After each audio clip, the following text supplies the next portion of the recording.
giving us a hand motion. Okay, when that's we're a good, on. Yeah. good point. So same for you. Make sure you're keeping all these pointers too. Right. So it is September 6th. Yes, so. September 6th. It's about 6:45. We're here in Fort Myers, getting ready to go into McAllister's. We're going for the Lee Liberty Forum, hosted by the Lee Libertarian Party. Should be interesting. Should be a lot of fun. Let's go inside. You can try zooming in and zooming out slowly. Get a hold of the steady shot.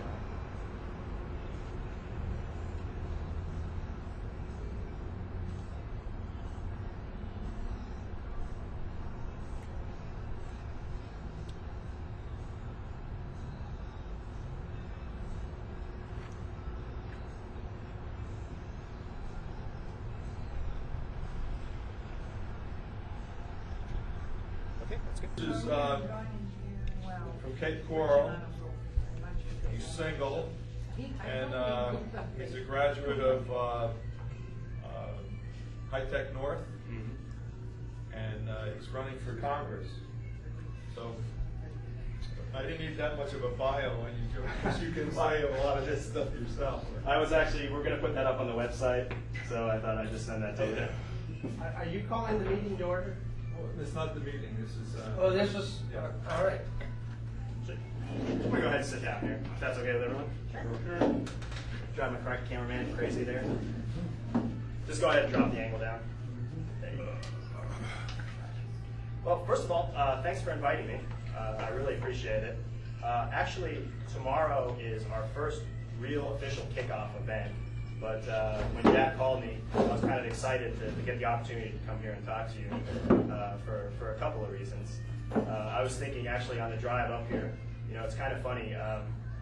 When I was typing up that bio over the weekend, and I was thinking, when you put together a resume, you have all these impressive things, you cherry pick all these impressive sounding things from your history. But when I think of my past, I tend to dwell probably a little bit too much on all the mistakes. And when I first talked about running for office, I told my friends I was thinking of doing it, and everybody said, well, your candidacy is going to last about 5 minutes. And what have we been here now? About 10, 15 minutes? So I've already outlasted expectations by 3 times. So we're doing good. But I was really happy to get the invite to come here and talk to you. And even though the Libertarian Party is considered a third party or a small party, I think the views that the Libertarians express reflect the views of a lot of people here in Southwest Florida, if not the majority of people.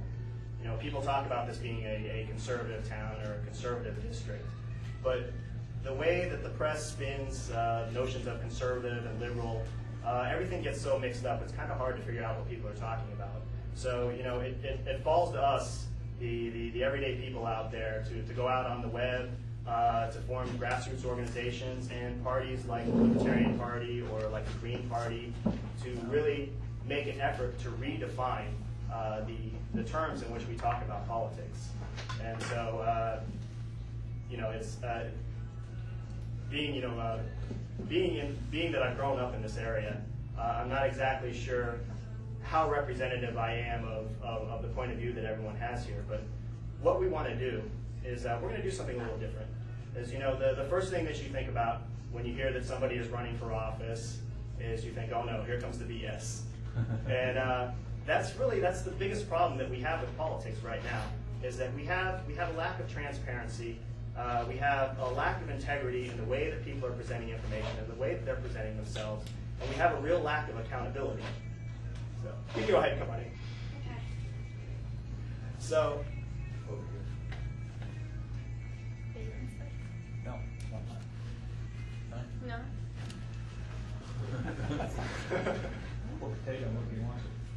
You can see we're not going for the real slick video presentation here. And that's kind of the whole point of this project. Is what I thought about was how can we bring that transparency back? And we have an opportunity now, I think, for the first time in history, where we can look at national politics, and everybody can get involved with the internet and the streaming video technology that we have. We have an opportunity to keep everyone connected in a way that's never happened before. So this is the crazy idea behind my campaign, which right now we're calling Crazy for Congress. A lot of people have said I'm crazy my whole life, so that's pretty apropos there. And then the other reason is what we're doing is kind of crazy. Starting in November, we've got a little house that we're going to set up with some video cameras, some web cameras, and from November of this year to November of next year, everything that I do, excluding things like the sleeping and going to the bathroom and that sort of thing, pretty much everything I do is going to be documented and recorded. And the whole idea is number one, it's going to give anybody who has any inclination at all to go through that massive amount of data, it's going to give them a chance to better know me. And number two, it gives us a chance to actually go out in the community and to talk to real people, and to actually not worry about this sort of photoshopped perfect image that politicians always try and put out. You know, it's not going to be where I go out and I give a speech for 10 minutes, say thank you, collect the checks, and then on to the next venue. What we really want to do is we want to get out and we want to talk to everybody as individuals, and we want to get everybody's points of view. And the kicker to all this is not only are we going to be recording all this, but we're going to be doing this live. As much as possible, whenever we go out, anything that we do in the house, we're going to have a live streaming video going out of it. So not only do we have the record there for everybody to check, but anytime anybody is interested in tuning in and seeing what we're doing, they can do that. Also, with the chat technology and email and everything like that, we'll actually have the opportunity to get feedback as we're doing these things, as we're doing these events. You know, and the important thing is this isn't just a gimmick.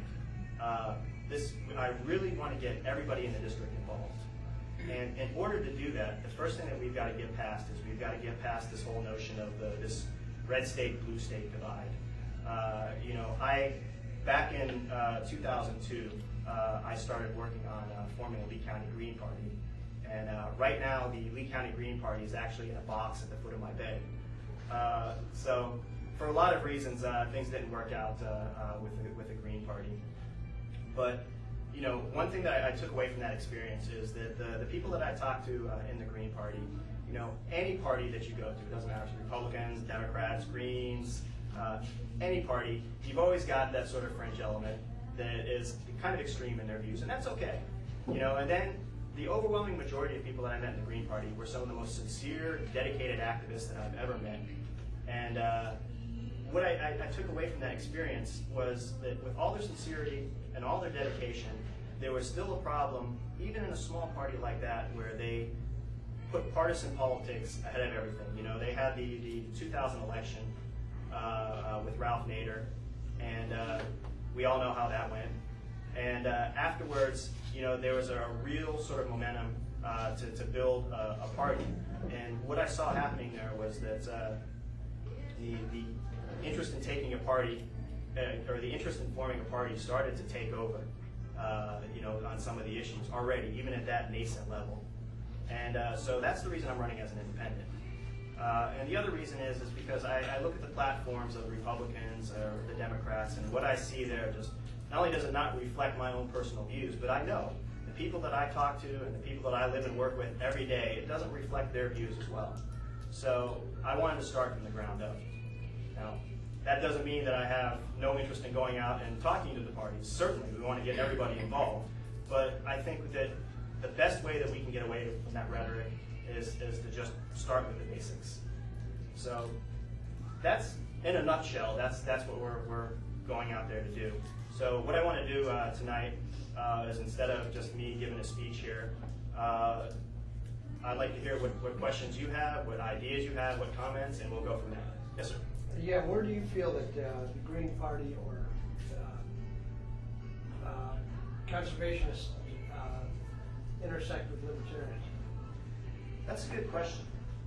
One of the issues that I had with the Greens personally is that I felt that they were too dogmatic on certain issues, and I think the environment was one of those places.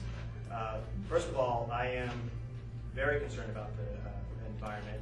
I believe that global warming is a real threat. I think that there's a solid scientific consensus that backs that, and I think that there's no reason for doubt on that.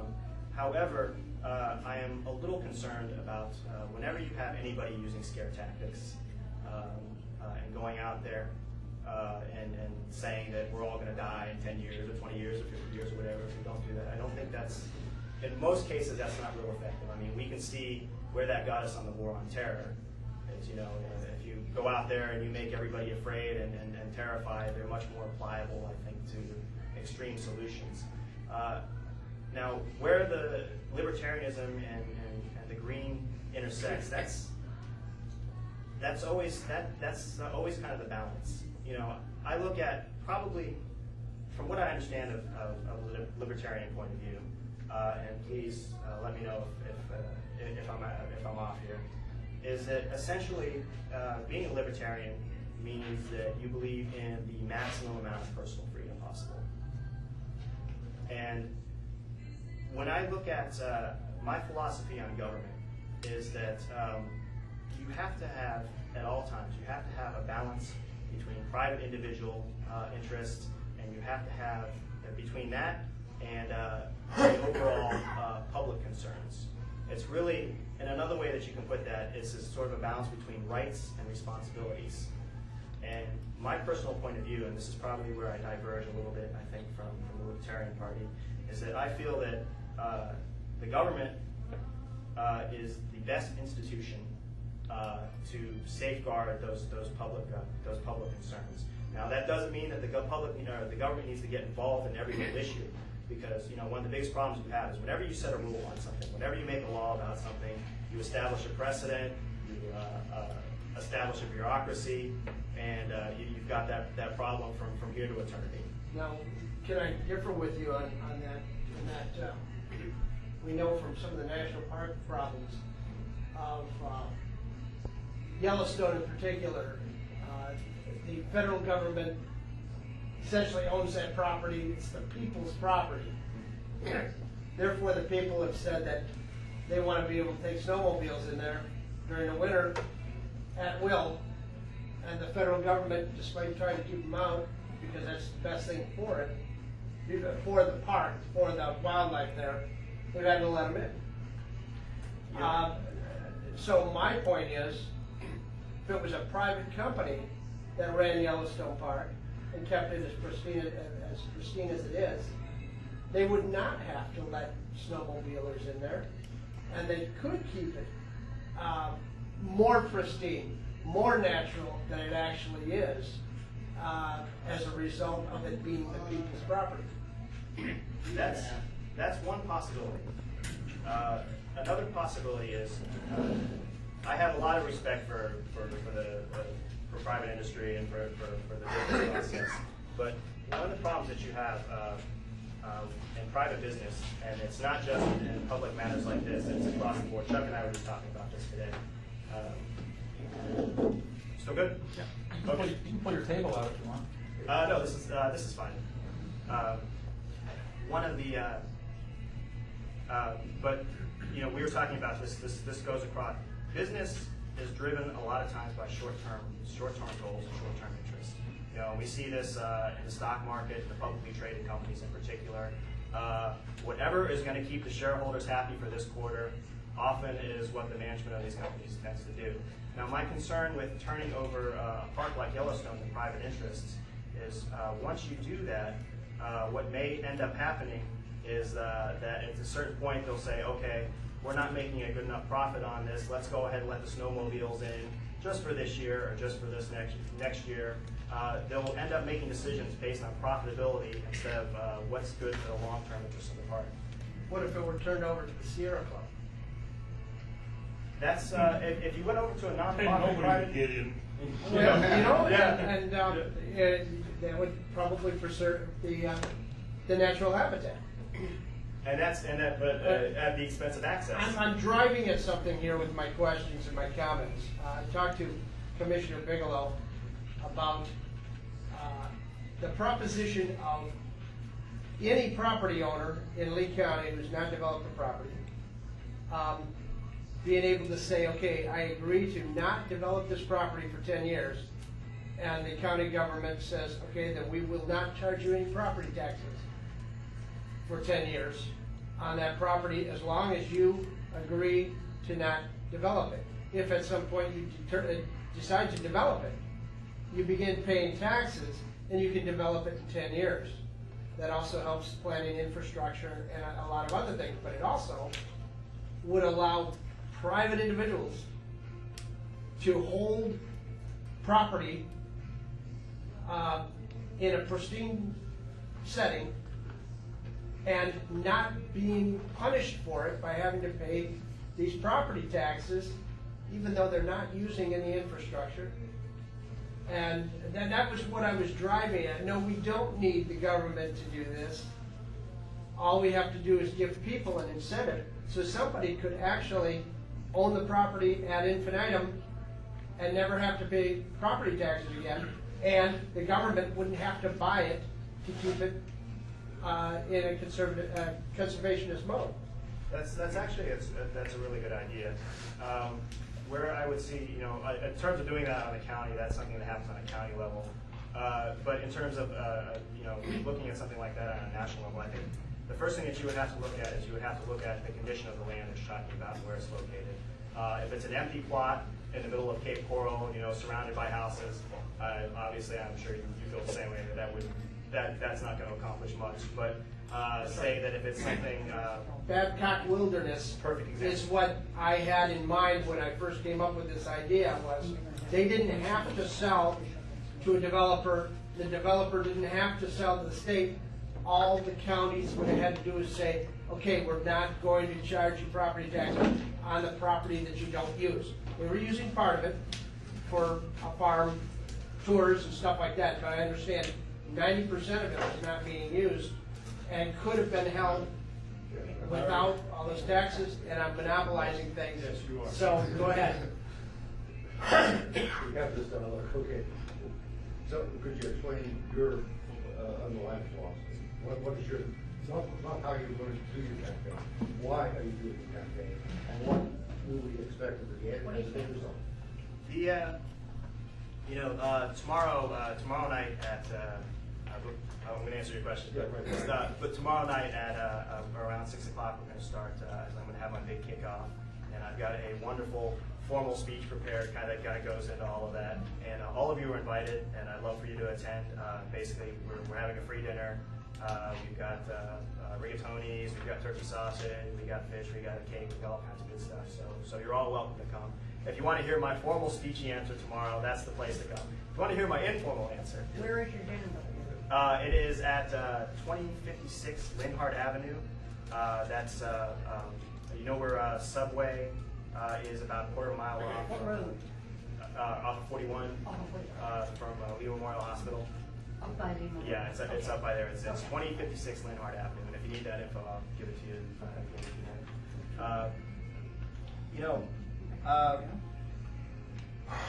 In terms of underlying philosophy, basically the reason that I decided to do this is I think my number one issue, my number one concern is corruption in the government and the way that the process of democracy, I think, has been co-opted by uneven media coverage, by special interest money going into Washington. And I basically, for the most part, personally, and I'm sure this is going to spark some questions, I formally became a Muslim about 4 years ago after studying Islam for about 10 years. And the way that I live my life is fairly conservative. But I believe that people should basically be free to do what they want. I don't think any government authority or any religious authority has the right to tell people what they should be doing. And one of the things that attracted me to Islam is within Islam there's the recognition that we all die on the day of judgment. Nobody is accountable for your actions but you. There's nobody that can absolve you of anything on the day of judgment. Every individual is accountable for his own actions in Islam. And I think that sums up a lot of how I feel. And getting off the subject a little bit, one of the problems that we see with Islam and extremist religious communities in general is that people try and dictate based on some code of laws or some scripture how everybody should live. And my personal philosophy is that the scripture and that those rules are there for everybody's own personal interpretation. And believe it or not, through most of Islamic history, that's generally been the mainstream opinion, but unfortunately we can see now what's going on, and that's not always the case. But that's an important part of my personal philosophy. The other thing is that, getting back to the issue of corruption, there are a lot of issues that I have, that I feel that there's no room for me to maneuver on. One of the issues is the war. You know, I was out there before the war saying that invading Iraq was a mistake, and we're all seeing the consequences of that now. But then there are a lot of issues like taxation and things like that I feel aren't so much of moral obligations as they are issues that we need to work out through consensus. People are going to have different opinions. And so on the issue of corruption, what motivated me to run this campaign was that I want to try and find a way that we can get back to actually all really talking to each other and having a consensus, or building a consensus. You know, and that seems to be missing too for me. So the main concern that I have is taking back the political process for the people, taking it away from the special interests, taking away from the pundits and from the media. And in order to do that, we've got to have this openness and this accountability. And you know, not only are we running this campaign like this with the cameras and everything, but the one promise that I will make here and that I will repeat until the November election is that if I'm elected, I'm going to take that camera and I'm going to take this exact same process with me to Washington, and it's not going to stop. You know, we're going to keep on doing this. We're going to keep on doing things the way that we can hopefully establish in the near future. My question was about the religion also. Knew that was going to come up. I have a problem with religion in general, including Christians and Jews and whoever. Their religion influencing how they feel about politics. And I want to know that, like first, every election cycle it comes up that abortion. You know, this is a hot button, and the only reason they use it is because it is such. But, your religion, how would that affect how you vote? Well, for me personally, where I come down on the issue of abortion is, I think morally there are circumstances when it's not appropriate, and there are circumstances when it is the appropriate thing to do. And ultimately, when you're looking at a question of legality, you've got to recognize that the position of the government, the sovereignty of the government, ends sometime before the womb. Now, is that in line with my religious beliefs? Yes. If you ask, I would say yes. If you ask some other Muslims out there, they might give you a different answer. Traditionally, within Islam, there's been two schools of thought on this based on what the Prophet Muhammad said. The first is the conservative side, which says it's never possible, and then there is a more liberal side where they point to the fact that the Prophet said that within the first 3 months it was possible. So that's the official religious point of view. My personal point of view is that it's not a position for the government to decide. It's a personal moral issue, and if somebody makes the wrong decision, if it truly is murder, and these people have and you have faith in God, that's going to be decided. Ultimately, there's going to be some justice in that. Would you ultimately like to see our government become a theocracy? Not at all. Okay. Not at all. And yes, sir. Jeff,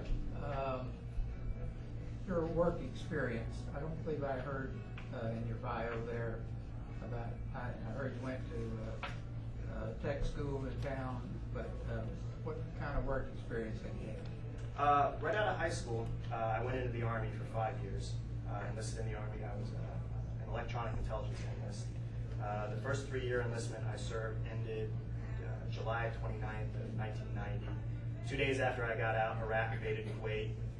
So me being the gung-ho young individual that I was, I volunteered to go back in to go to Iraq, and they ended up sending me to Korea, and I spent another 2 years in the Army.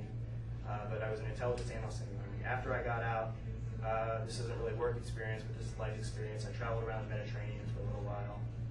When I was in the Army, I was stationed in Germany during the fall of the Berlin Wall from 88 to 1990.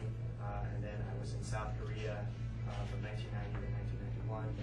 And at both of those times, I traveled around Central Europe, and then later I traveled around Asia and Australia.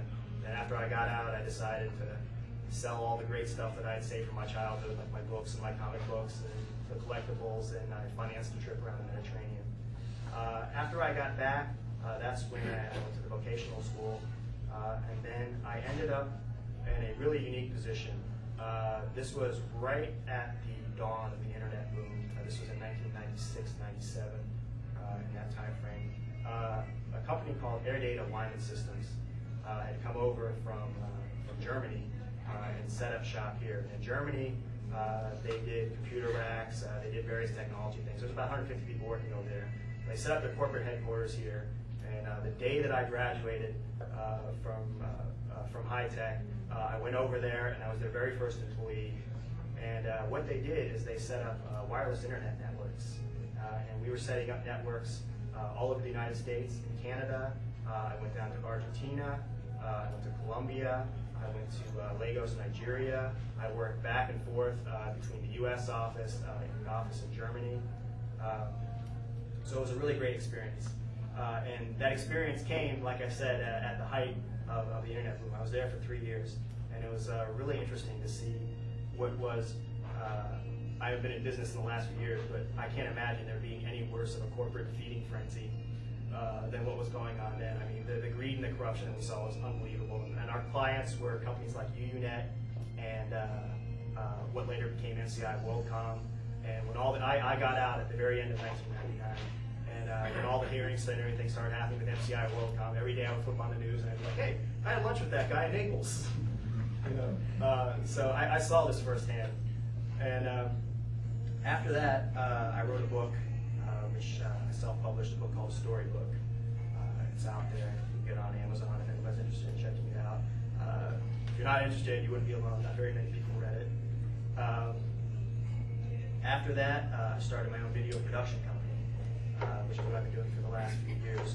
I've done a few local commercials here and there. And in 2004, we went to Syria, and we shot a documentary about a very forward-thinking religious leader there. He was actually the Grand Mufti of Syria at the time. He spent his whole life trying to foster interfaith cooperation and dialogue. And while I was there, he actually passed away while I was there.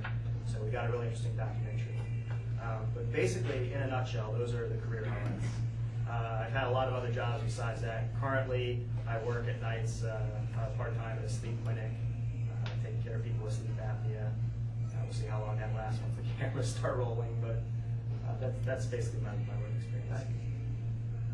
What makes you qualified to be congressman? That is an excellent question. And honestly, I wish I could come up here and rattle off that answer I know I'm going to have next September, next October, November. Right now, the only thing that I can say is that I've had a range of experience that may be outside of what a lot of people have had, but I know it is outside of the range of experience that most of the people in Washington have had. And I think that my experience qualifies me to better represent the people of this community than someone who flies in and flies out has ever had. Now, what's going to have to happen over the next year is all this videotaping and everything, this is a confidence building process. I know I don't have experience. I know I haven't walked the life's path that most people who go on in Congress have had. So what this next year is about is building the confidence and hopefully building the trust that I'm somebody who can represent people. And what we want to do, and this is why it's so important for me to get out there and actually talk to people, is I want to make sure that when I put together a platform, we'll say a year from now when I officially put that platform out, that is my official solid stance, I want to make sure that I've gone out and I've gotten feedback from everybody in the community and that I've actually listened to people, not just gone out and rambled on and on like I'm probably doing right now. Yes, sir. 4 issues come to the top of my Can you head. hold that thought for 1 second? Sure. I need to change the tape.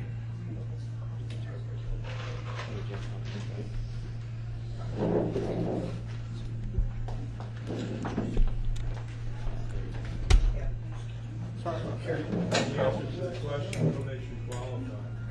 The stock answer is you're over 21 years That's the Jesse Ventura. Because you don't need anything else. That's the genius of our system. Too. Yeah, and that's what I'm gonna answer, that's the first thing. Is it 21 for Congress? It's 25. 25. Oh, Oh, over 25 all you need and is a US citizen. 25 years old and a U.S. citizen, that's all. Yeah. All you And need I to think tell it's anybody. either 3 years or 7. No, the residency is only for president. Yes. Yeah, that's right. Something the legislature has to make a decision on. You not keeping on raising and raising and raising that. Security administration and the right to bear arms. On those four, can you kind of wrap those around your philosophy? I'll kind of start in backwards order here. Number one, on the right to bear arms.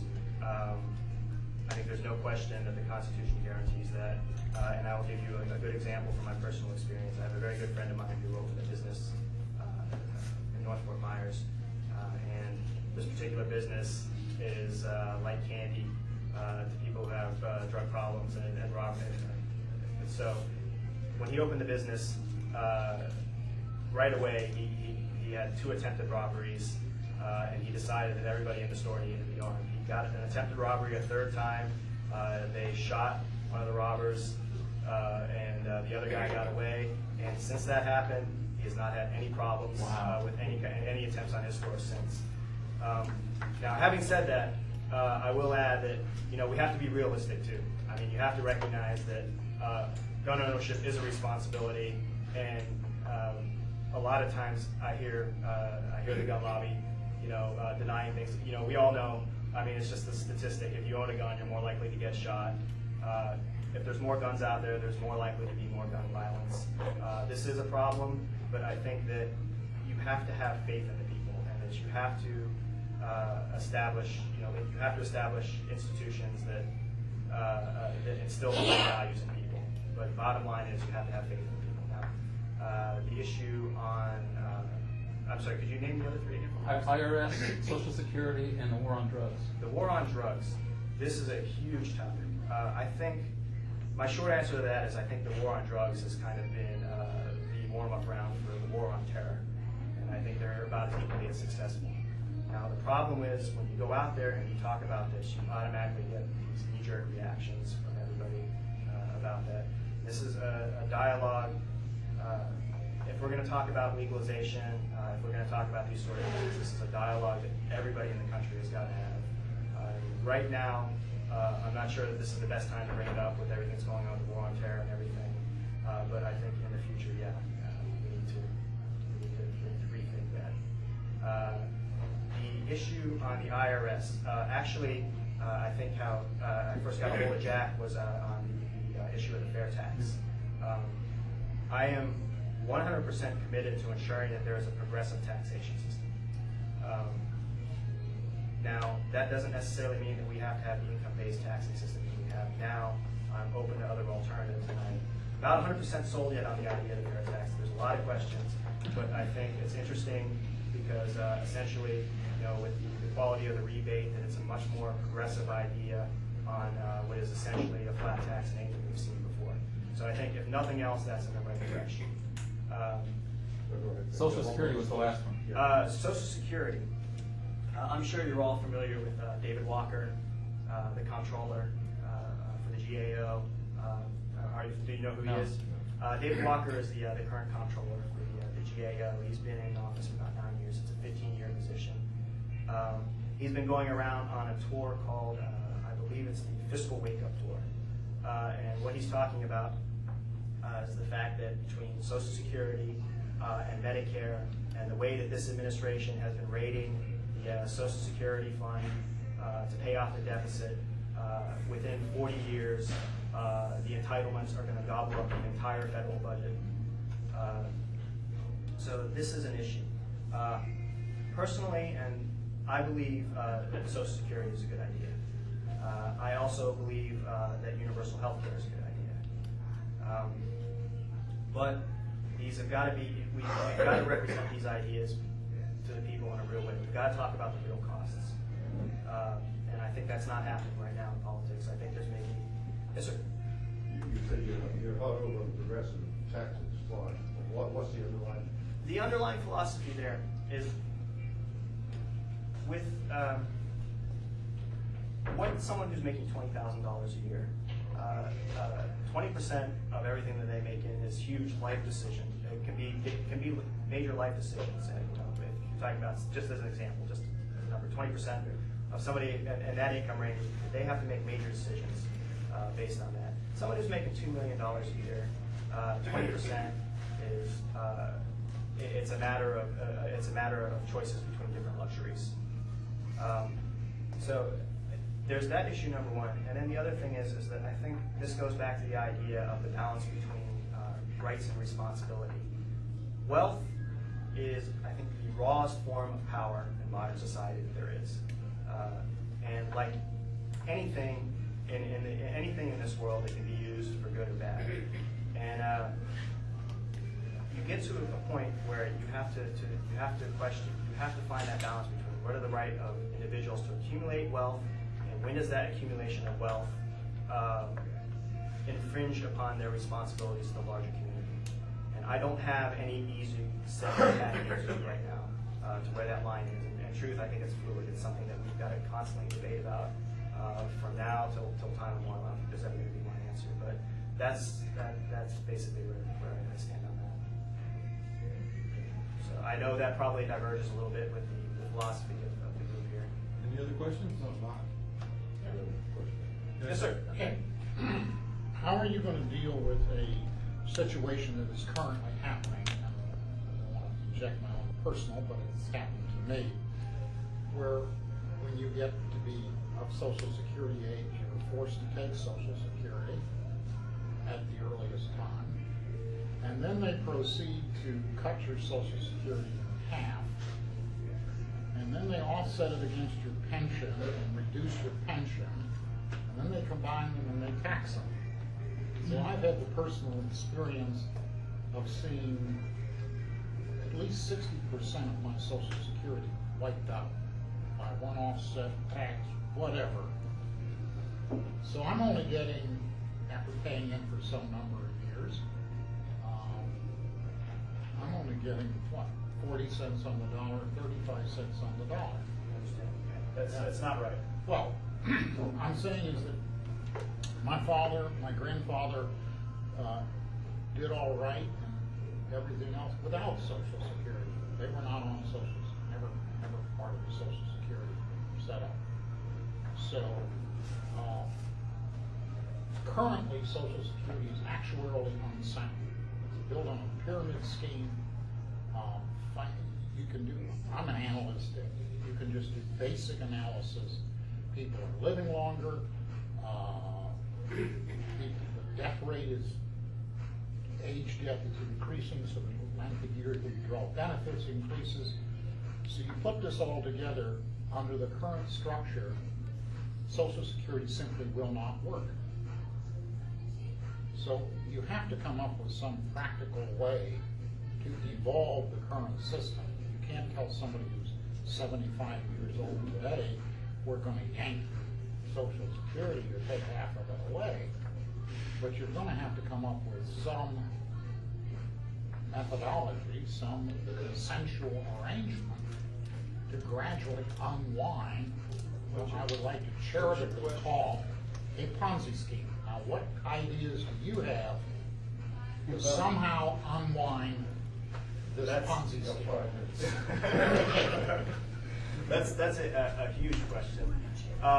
And this is something that, and this is one of the things I want to get everybody to talk about over the next year. Right now, the first thing that we got to do is we've got to be honest about it. You're right. You know, demographics and the changes in life expectancy have not been kind to that particular program. But I think it's what's even been worse of the problem is instead of steadily adjusting the benefits like they should have been over past decades to reflect the changes in demographics, to reflect the changes in life expectancy, they've just done what's convenient and what's politically popular and not touch the system, and now we're getting into the mess that we're in. So the short term, if we didn't make any major changes to the system, I would say that we need to raise the ceiling we need to raise the cap on how much is collected per year. We need to adjust the age for future generations when they can collect Social Security to better reflect life expectancy. That may fix it. That may not. I think we've kind of dug ourselves into a hole. So that's a huge question. I don't have an easy answer for you right now. I have the answer for that. Euthanasia. Right. Thank you very much. Well, thanks for having me. Euthanasia worked. And one of the things I'd like to do is, like I said, in November we're going to be up and we're going to be live. And I would certainly like to continue this discussion. So if you have any future events starting in November, please keep in touch with me. Let's keep this dialogue going. Okay. Thanks again. Do you have any card? Do you have a card? Unfortunately, I don't have a card on me, but just remember crazyforcongress.com. Yes. And Four what's or the four. place you want to do your kickoff? Is it 6 o'clock where? It'll be at 6 o'clock. It's at 2056 Lindhart Avenue. What's it called then? It is actually the Islamic Center for Peace, but it's never been officially established as a mosque. So right now it's just kind of a nondescript blue and white building. If you have the opportunity to go online, you can go to crazyforcongress.com, and you can spell that as either FOR or with the number 4. You can go to .com, .org, .whatever. It'll all link you to the same place. There's a little video, and it actually shows the building.